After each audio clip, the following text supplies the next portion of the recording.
A wealthy student audaciously mocked his black teacher before the entire class. Yet, her next move was one no one, least of all him, could have possibly predicted. Who even bothers with this stuff anymore? The voice, dripping with sarcasm and far too comfortable for a student who'd only been there a week, sliced through the air from the back of the classroom.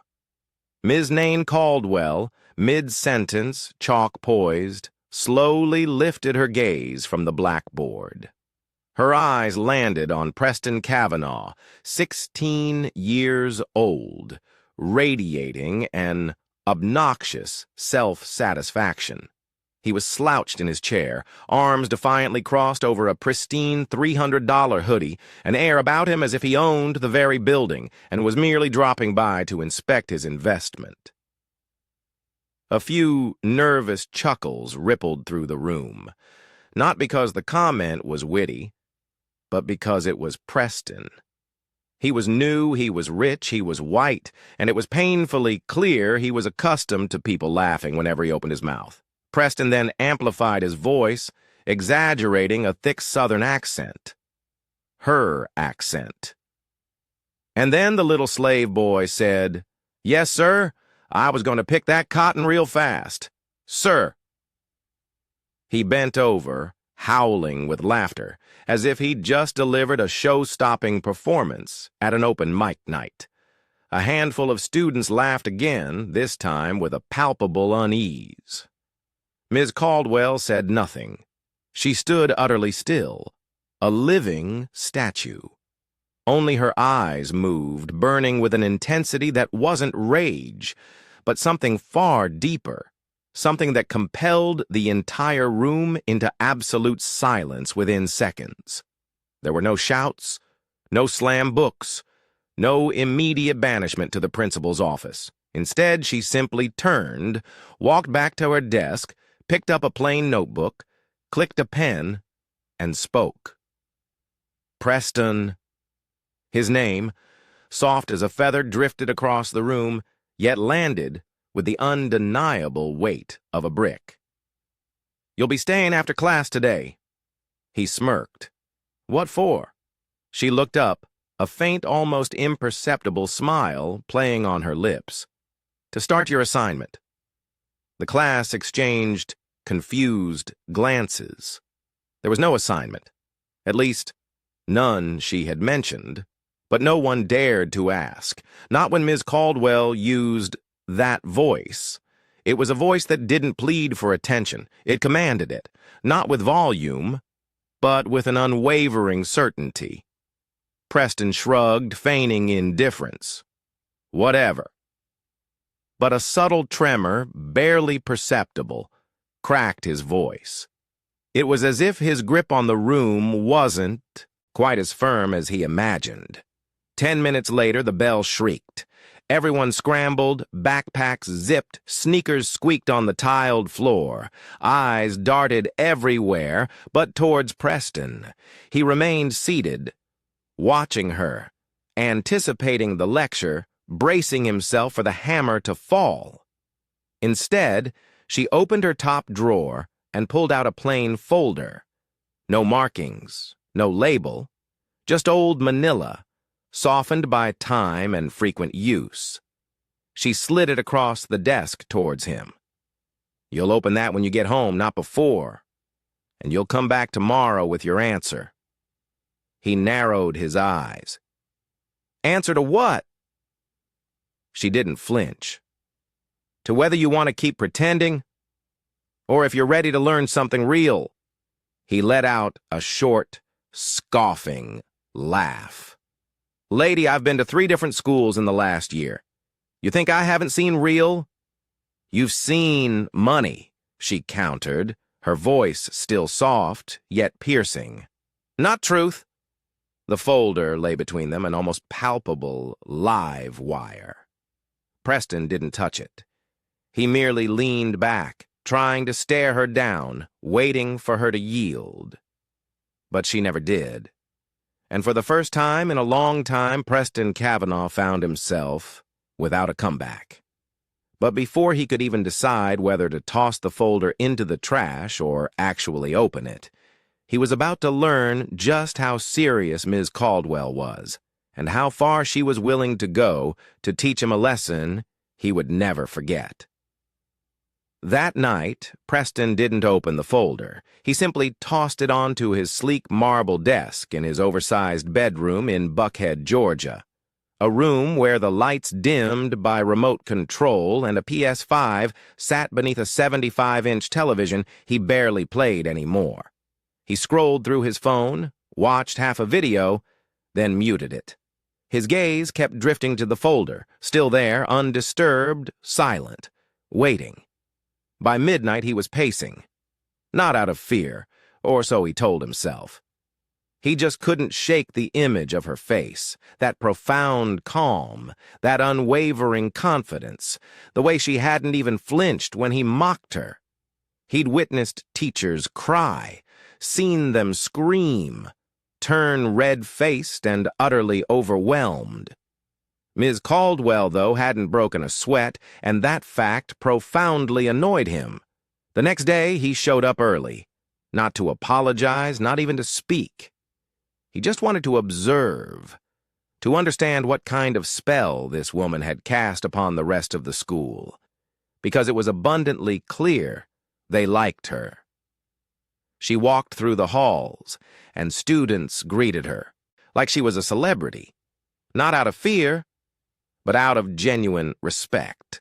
Seniors offered her fist bumps, freshmen smiled and waved, and every teacher who passed her offered a nod, a real one, not a fake. He settled into the back of her class again, arms folded. This time, she didn't call on him, didn't acknowledge him at all.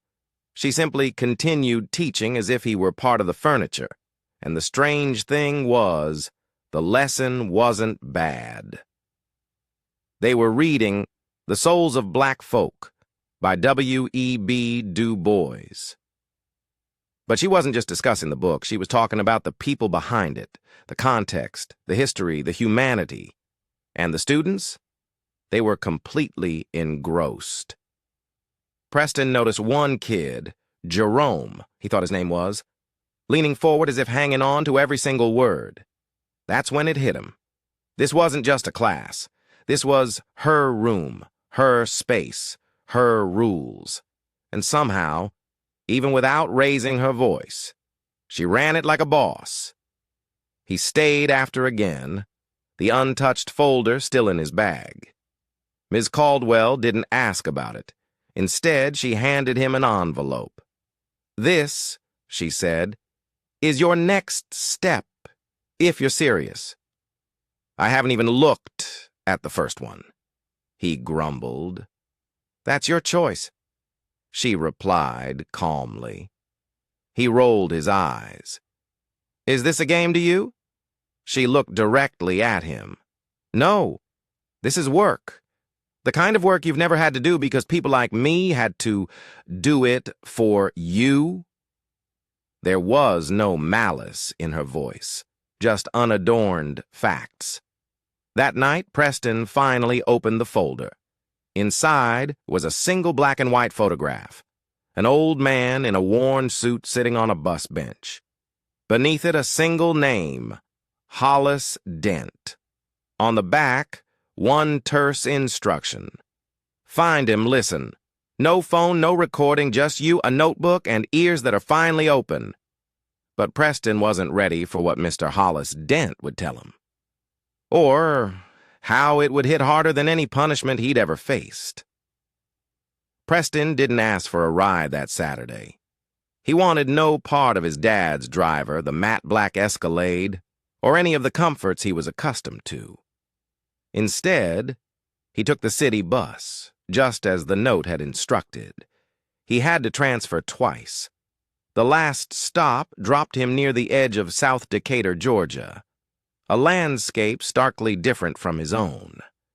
No fancy shops, no trendy craft burger joints, just tired buildings, faded signs, and sidewalks that cracked like skin left out in the sun too long. He walked 3 blocks until he spotted the familiar bench from the photo. There he was. Same worn suit, same unwavering posture, same piercing stare. Mr. Hollis Dent, 84 years old, his skin like aged leather, but his eyes sharp. Too sharp for someone who was supposedly retired. Preston approached, a flicker of uncertainty in his demeanor. "Mr. Dent?" The old man didn't move a muscle. "You the boy Naen sent?" Preston blinked. Yeah, I guess." "Don't guess," Mr. Dent said, his voice raspy but firm. "Either you are or you ain't." Preston nodded. "I am." Mr. Dent finally looked up, his gaze fixing on Preston. "Sit." Preston obeyed. There was no small talk, no pleasantries, just a heavy silence that stretched between them. Then Mr. Dent spoke, his voice low. "You ever been called boy by a grown man who knows your name?" Preston shrugged. "Not really." "I have," Mr. Dent stated. 53 times by the time I turned 16. 38 of those by men in uniform." Preston didn't know what to say. So, he said nothing. "I marched with King once," Mr. Dent continued, his gaze drifting into the distance. "But only once. Got cracked across the ribs by a cop with a baton. Never marched again. Didn't mean I stopped fighting, I just got smarter. Started organizing from the inside." Preston leaned in, finally intrigued. "Ms. Caldwell said I should listen." Mr. Dent smirked. "Did she now? That woman's got more sense in her pinky finger than most folks do in their whole body." "You messed with her, didn't you?" Preston looked down, a rare flush creeping up his neck. "Didn't think she'd actually do anything," he muttered. Mr. Dent let out a slow, raspy laugh. "She didn't have to. She sent me." He reached into his coat and pulled out a folded paper, yellowed and delicate with age. It was an old newspaper clipping. The headline read, "Local teen wins state debate. Demands curriculum include black authors." The photo was fuzzy, but there was no mistaking her. A 17-year-old Naen, wearing thick glasses and sporting a serious, determined stare. "She's been fighting for this longer than you've been alive, boy." Preston ran his fingers over the fragile paper. "She's different," he said, almost to himself. "No," Mr. Dent corrected him gently. "You're just used to teachers that let you get away with things." They sat for nearly 2 hours. Mr. Dent told him about his mother being fired for speaking up at a PTA meeting, about walking 5 miles to the black school because the bus didn't stop for them. He recounted the chilling sound of metal chains in jail-holding cells where he and 50 others were thrown for simply sitting at a lunch counter. "History," Mr. Dent said, his voice softening, "ain't something you memorize for a test. It's something you carry on your back, in your blood, whether you like it or not." When Preston finally left, the folder felt undeniably heavier in his hands. The following Monday, he walked into class early. Ms. Caldwell was already writing notes on the board. Preston carefully placed the folded clipping Mr. Dent had given him on her desk, gently, as if it were something sacred. She turned. She turned around. He didn't say anything. She didn't either. Just a small nod. Not for approval, but simply acknowledgement. He took his seat. When the bell rang, she started class as if nothing out of the ordinary had occurred. No mention of the visit, no pat on the back. But on his desk lay a new envelope, smaller this time, with only a location written on the front. Birmingham, Alabama, Civil Rights Institute, Saturday, 10:30 a.m. This wouldn't be a conversation on a bench. What Preston was about to walk into next would shake him in ways he couldn't have prepared for, breaking down walls he didn't even know he'd built. Preston barely spoke during the entire 3-hour drive to Birmingham. His dad had offered the private jet, even the Bentley. Preston had said no. He took the Greyhound. He wanted quiet. He wanted distance. And perhaps, deep down, he didn't want to be seen. He arrived just past 10 Namas, the sun already harsh against the stone steps of the Birmingham Civil Rights Institute. A security guard pointed him toward a side entrance. Someone had clearly been expecting him. Inside, it was cool, quiet, and heavy. Every hallway whispered stories. Every photo on the wall felt like it was watching him back. He met Ms. Caldwell near the entrance to the main exhibit. She was dressed simply, jeans, a plain blue shirt, and a crossbody bag. No clipboard, no notebook, just her. "You're here," she said. Preston nodded. "I am." "This isn't a tour," she explained. "It's not a school trip. You don't get extra credit, no grades." "I get it." She looked him over once, then started walking. Preston followed. They walked past the original jail door from the Birmingham City Jail, the very one that had held Martin Luther King Jr. when he penned his letter from a Birmingham jail. The air felt thick with unspoken history. They stopped in front of a glass case holding a single burned church shoe, one solitary shoe.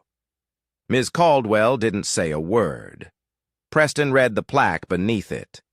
Belonged to Addie Mae Collins, one of 4 girls killed in the 16th Street Baptist Church bombing on September 15, 1963. He stared at it, not because it was shocking, but because it was so small, child-sized. Just a shoe, torn at the sole, covered in soot. It didn't look like something that should contain such grief, but it did. How old was she? Preston asked quietly. 14? He looked away, his gaze heavy. They moved on, more displays, more names. Emmett Till, Viola Luzzo, Medgar Evers, Bayard Rustin. Each name came with a photo, a voice, a body, a story. "This is what you joked about," Ms. Caldwell said. Not harshly, not angrily, just with stark honesty. Preston felt a knot in his throat. "I didn't know," he muttered. "No," she corrected him gently. "You didn't want to know." They entered the movement gallery, the walls filled with harrowing images, fire hoses slamming into crowds, police dogs lunging, protesters face down on the ground. Blood staining the pavement. Then, a video began to play, featuring an older black woman speaking into the camera. Preston watched intently. She spoke about trying to enroll her son in an all-white school. In 1961, about walking past jeering crowds, about holding her child's hand while people spat at them. Preston turned to Ms. Caldwell, his eyes wide. "That was you," she nodded. "Why didn't you tell the class?" he asked, a slight tremor in his voice. "Because they don't need to know my trauma to understand the truth," she replied softly but firmly. "But you needed to."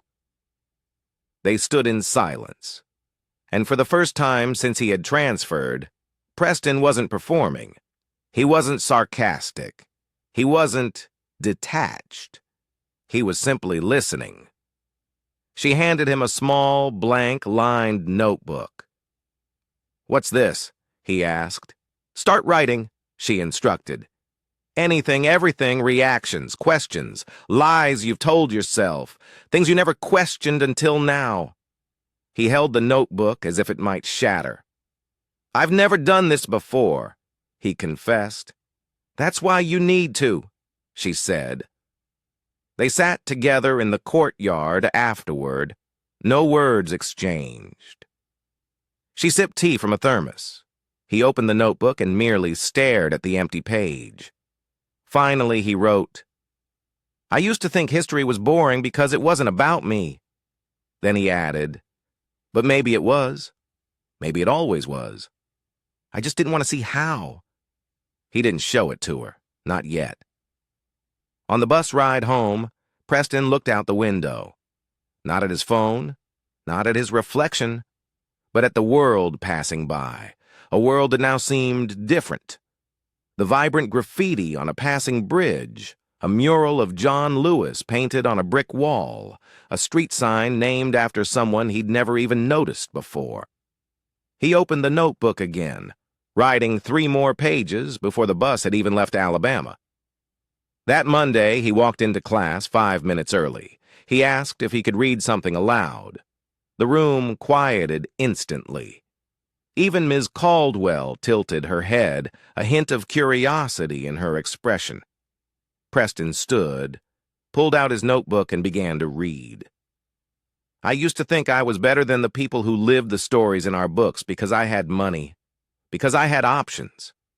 But now I see they didn't need money. They were the lesson, and I was too proud to learn it. Nobody said a word. Not because they didn't care, but because, for once, he did. But Preston wasn't done yet. What he had to say next, in front of the entire class, would transform that silence into something truly unforgettable. Friday morning. Ms. Caldwell's classroom was packed before the first bell even rang. Word had spread like wildfire. Even students who weren't in her class had shown up early, leaning against the back wall, whispering amongst themselves. Everyone had heard what Preston Kavanaugh was about to do. He stood in front of the class, a folded piece of paper in one hand, his now familiar notebook in the other. No slides, no fancy introduction. Just him, standing before people who only a week ago expected nothing from him but a snarky comment. He cleared his throat. I didn't write a paper, he announced. I wrote something else.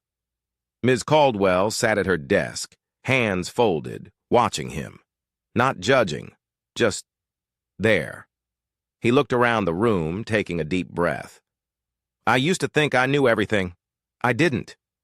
He opened his notebook and began. When I walked into this school, I thought I was doing you all a favor. I thought public school meant easy, meant soft teachers, meant jokes that wouldn't get me kicked out again. But then I met Ms. Caldwell, and she didn't yell. She didn't punish me. She invited me. She gave me a chance to hear voices I'd ignored, people I'd never think to talk to, stories I wouldn't bother learning. Mr. Hollis Dent. He looked me in the face and told me about the day he stopped marching because his ribs were cracked open by a police baton. And he told me, this is history, not the kind in books, the kind we live, the kind we bleed. At the Civil Rights Institute, I saw a burned church shoe that belonged to a girl named Addie Mae. She was 14. And I realized something. The joke I made about slaves, that wasn't a joke. That was me proving how little I knew about the world. The truth is, I was scared. Scared to admit that I didn't know what I didn't know. But Ms. Caldwell made me look, and once you see, you can't unsee. He paused. The room was utterly still. Even the usual loudmouths sat in quiet contemplation. Preston looked up from the page. I thought power meant being louder than everyone else, but it's not. Real power is listening and letting it change you. He folded the page, tucked it into the back of his notebook, and sat down. No one clapped, not because they didn't care, but because they weren't ready to break the profound moment. Ms. Caldwell stood, walking slowly to the front of the classroom. She looked at the class, not directly at him. What you just witnessed, Seward, her voice calm and clear, is growth. Not perfection, not redemption, just a step. And sometimes that's enough. Then she turned to Preston. Her voice was even, devoid of any hint of emotion. You showed us that it's never too late to learn, but now comes the hard part. He tilted his head. What's that? Living it. She turned back to the board and began writing the day's lesson, as if nothing unusual had just happened. The rest of the class followed suit, but some of them. They looked at Preston differently now. Not as the rich kid with the attitude, but as someone who'd finally shut up long enough to listen. But the story wasn't over. Not yet. Because after the final bell rang and the hallway emptied, Preston had one more thing to say. This time, face to face, just him and Ms. Caldwell. The final bell rang, backpacks zipped, desks scraped. Laughter spilled into the hallway like water breaking through a dam. Presbytiu, baubabronbores, then sekenos, did. Tanendo didn't move. He waited until the last student had gone. Miss Caldwell was erasing the board, slow and steady as always. He walked up to her desk, notebook in hand. She didn't look up, merely said, "You did what I asked." "That matters." "I didn't come for credit," he said. This time she looked at him, her gaze direct. "I came to say thank you." She sat down, folding her hands together on the desk. "That was brave," she said. Preston shook his head. "No, it was late. It should have come sooner." "You were raised to think you were already done learning," she observed quietly. He looked at her, his eyes serious and earnest. "I'm not done. I know that now." She gave him a small, genuine smile. "Then you're ahead of most adults I know." There was a silence. Not awkward, not heavy, just real. Preston pulled a sheet of paper from his notebook and laid it on her desk. It was the photo of her from the newspaper clipping, the teenage version of her, glasses and all. Below it, he had carefully written, "Thank you for fighting, for a classroom that could hold both truth and grace." Ms. Caldwell picked up the paper, taking her time to read it. She folded it carefully, then looked him directly in the eye. "You've still got a lot of work to do." "I know," he said. "And not everyone's going to forgive you as quickly as this room did." "I don't expect them to." "Good." She stood, walked to the window, and looked out over the parking lot where students were piling into cars heading into their weekends. Then, without turning around, she said, "Go earn it, Preston. With your life. Not just your words." He didn't say anything back. He simply nodded, turned, and walked out. This time he walked with both feet firmly on the ground. Because the best apologies aren't spoken. They're lived. And sometimes the person who teaches you the most isn't the one yelling in your face, but the one who refuses to lower their standards just to make you comfortable. If this story made you pause for even a second, ask yourself this. Who in your life has tried to teach you something you weren't ready to hear? Maybe it's time you listened. And if you're in a position to teach, do it with the strength of Ms. Caldwell. Patient, firm, and unforgettable.